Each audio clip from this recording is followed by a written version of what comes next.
This little video series is called Dying Dar's Way, Radically Real Spiels on the End of Life.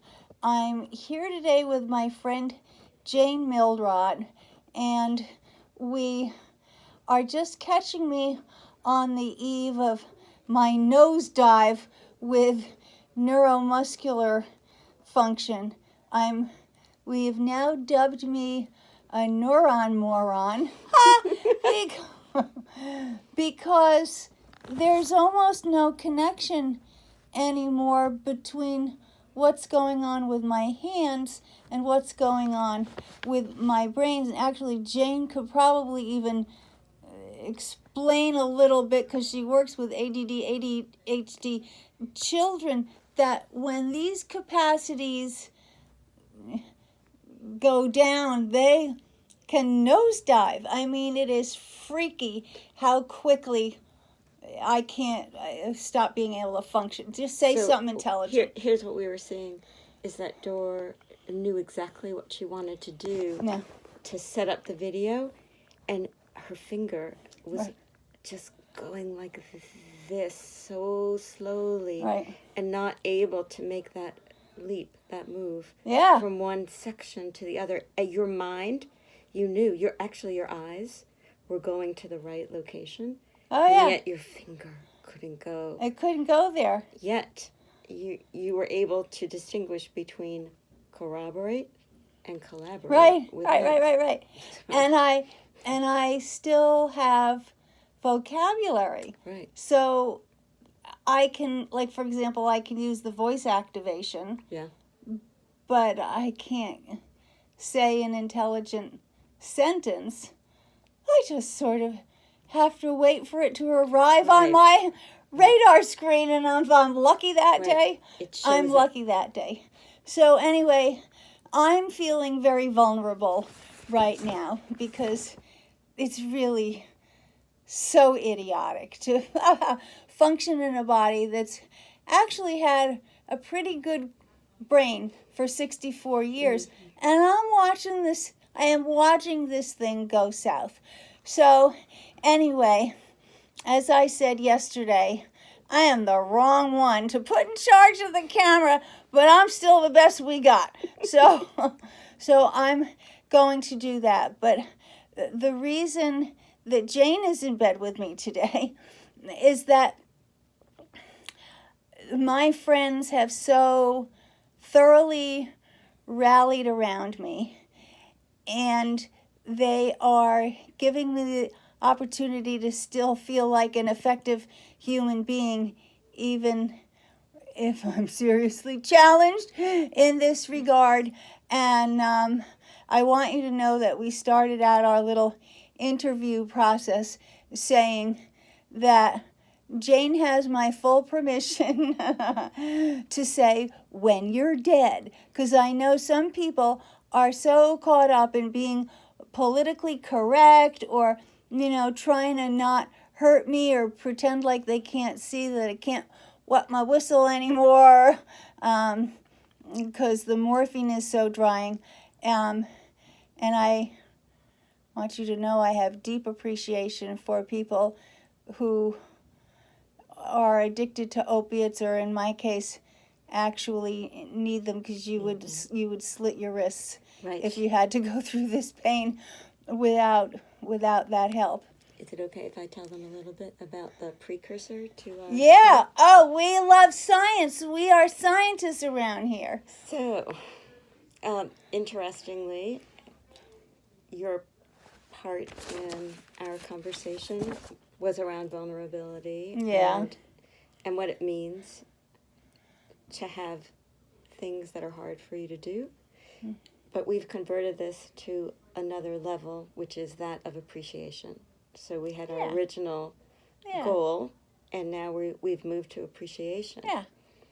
And so the reason for this video today is to open everyone up to the initiative that we've started, which is, while Dorothy is here, alive on this earth, before Dorothy dies, permission. We have that permission to say that. We want to make sure that she knows in a very affirmative, and a written format. All the stories that we would tell when she's dead, when she's no longer here, we want to say them now in here, in a format which we can all share and which can be read to Dorothy by all the people that are lovingly taking care of her and helping her. And so we've created a wiki document, a group document. All you have to do is email me at janemilrod@gmail.com. That's JANEMILROD@gmail.com. Your stories that you would tell around the table. When you're all together in a group, what are the funny stories about Dorothy? How has Dorothy impacted your life? Funny. What would you say if you were in the room together and you had a glass of wine? Yeah. And what would you remember from when you were a kid or the first time you met? If you didn't have too much wine, assuming. Right. Okay. And so we put it out on email via Allison, and we've gotten already, I think, 20 contributions of all different lengths. So the thing I want everyone to know, it doesn't have to be a poetic, long essay. You could write one line. One person just wrote to say, came to a suppers meeting. I was really nervous. I wanted a glass of wine. And Dorothy said, you can't have a glass of wine when the other suppers people are here. And so you better drink that. And the woman said, I drank it faster than I ever drank anything in my life. And it set me up. I've been in suppers now for, I think, 17 years. I never had another glass of wine at a suppers meetings, right. But that was one very important glass of wine. So we want Dorothy to laugh and to feel joy and to bask in your love, in your appreciation, in the here, in the now, right now. Yeah. And so that's why I'm here, is to make sure that because she's not waiting for me to die. That's right. She's doing it now. I want Dorothy to know now. Yeah. Just how much she's loved. And, I had sent Dorothy a letter, appreciation letter, and I thought, I'm like one drop in an ocean of love. And we want the ocean. We want waves of appreciation to come our way. I want my inbox to look like Harry Potter's mailbox under the stairs. Throw them, run them. And what I'm doing is I'm putting them together into a document and sending them to Dorothy's helpers twice a day. And I date them and time them so that we, have that. And listen, for those of you who are a lot smarter about tech, let me know if there's something else I could be doing beyond a Word document. But in a way, we kind of like that it's not community and where there's a lot of comments. We just want people's voices, real, you, Dorothy, life, fun, appreciation.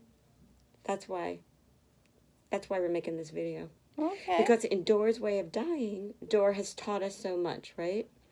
But in Dora's way of dying, the one thing that's missing is our giving to Dorothy our community appreciation for who you are in the here and the now. And so that's why. And we're going to do it entirely without embarrassing me. Well, good luck with that. Good luck with that. Okay, so where do we start? Do you have a favorite story? Do I? Yes, I do, actually. Favorite story? All right. This is one that I wrote down already. Okay. And it's about you and movement. And it has to do with 10 years ago at an eating club when I didn't know you that well. And I didn't know anything, about your whole gestalt. And there was fantastic music. And you and Roger were dancing, and you were burning up that dance floor. And you were so sexy, and you guys were so connected, and you never stopped dancing. It was like a 3-hour party. It was so fun. And so for me, that if I have a vision of you, it's of you in this. You were wearing this beautiful skirt, and it was like tight, and God, you were wearing beautiful high heels. You look so good. And nobody knew I could dance. And I did not know that you could dance like that. How did you learn how to dance like that? Were you a dancer? So I was always a dancer of sorts. Whatever there was lessons for, I would take them. Ballet or whatever was available. Ballroom dancing and, foxtrots and waltzes. and all the rest of it. And I just could not get enough of it. So anytime there was some public occasion or bar mitzvah or something, you know, Roger would sign me up, and we would literally not get off the floor for the evening. Right. You did never. It was so much fun. It was so remarkable. I've never been to an event where a couple is on the dance floor the entire time. Oh, yeah. It's like American Bandstand with me around.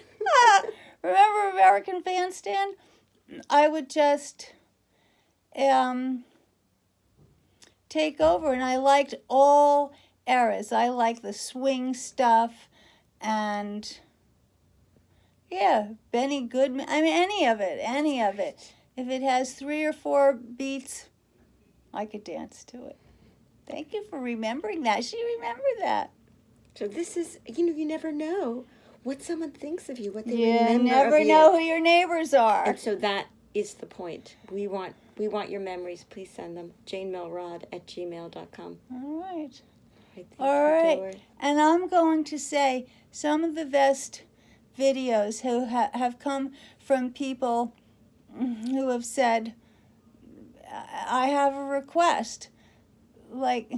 It's like, I feel like a TV show or a podcast or something, because now people are sending me notes saying, you have such interesting interviewees. Well, I feel like a show. I feel like a show. I interview people on my show. Oh wait, I have one more thing that's to adorable. Say. Yeah. One of the great letters that's already come in is from someone who's a producer of documentaries who thinks that you are a producer, a documentarian, an actress, and that you've already earned your Oscar. Somebody wrote that. Do you see how great these are? So. Well, and the other thing is, I'm doing the world of good for a cause I never knew I cared about, and that is just rewriting the script around hospice care and health care that's delivered by nonprofit organizations.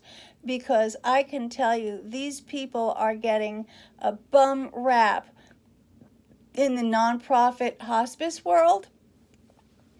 It is a world apart between what's delivered from profit versus nonprofit hospice organizations. I have been an extreme beneficiary of something that works fabulously well as a nonprofit organization, and I'm not so sure that it works so fabulously well in the profit-making sector. I can't say enough good things about the people from Samaritan Healthcare and Hospice who are in it, from my point of view, for all of the right reasons. These people are heroes and heroines, and I can honestly say now it is my dying mission to make sure that these people get some really good press. Yeah, that's it. Well, you're doing a great job. Are we done? We're done now. We did a good job. We did. Thanks. Thank you.